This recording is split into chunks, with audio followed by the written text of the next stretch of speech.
Welcome to Yo's Recipe Box. I'm going to show you how to make homemade chocolates filled with chocolate cake, vanilla cake, cookie dough, Oreo cookies, and strawberry marshmallows. I made these chocolates for my box of chocolate cake, which you can watch right here. But you can just make them and put them in a pretty little box and give them to your friends, give them to your mama. Mama bakes. Well, you're not really baking in this video. Okay, yeah, you're right. Mama eats chocolate. To make these chocolates, I'm using 6 different colors of candy melts. I melt about a bag of each chocolate. I then fill 6 piping bags with each of my colored chocolates. It's great to use a disposable piping bag, the type you can put in the microwave, because if your chocolate sets up midway, you can always throw it in the microwave, give it a good knead, get back to making chocolates. I'm using a chocolate mold that kind of looks like a giant gem.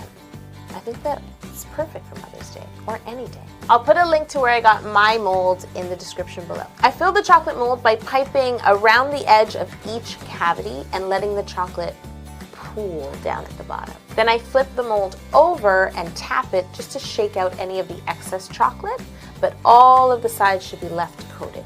I'm gonna make 1 tray of each color.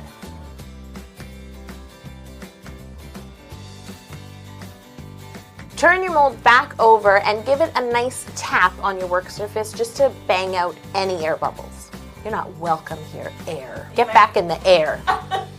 Air bubbles are gone. We're allowed to calm down. Okay. Every box of chocolates should have variety, so I'm going to use 6 different fillings for each one of my molds. In the white chocolate mold, I put chopped up Oreos, and in the yellow chocolate, I put little rounds of pink vanilla cake.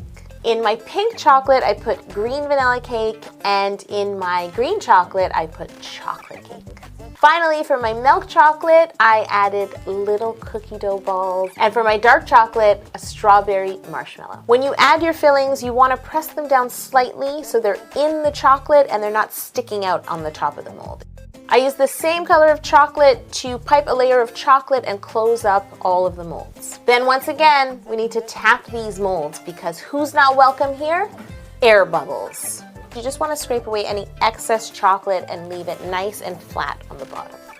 Well, what's now the top. Let your molds set. I find it helpful to put them in the fridge for like 10-15 minutes, and then you could take them out and then you can just pop them out. Turn the mold over and just, pop. Release the chocolates. If you find that any of your chocolates have like a little rim, you can use a sharp paring knife and just sort of neaten up the edges. These are gems. These are, they're like diamonds. They gotta look crisp. I'm gonna use different colored lusters to really bring out these chocolates. Have fun. You can mix colors, throw a bit of gold in there, paint different patterns on them. Just use a nice brush and brush away. Happy Mother's Day to all the moms out there, from one mom to another. Get yourself a box of chocolates. Don't forget to subscribe to this channel. I have a lot of great cake videos and a lot of great playlists. It's air bubble free. Do you need another reason? You really hate air bubbles. I do.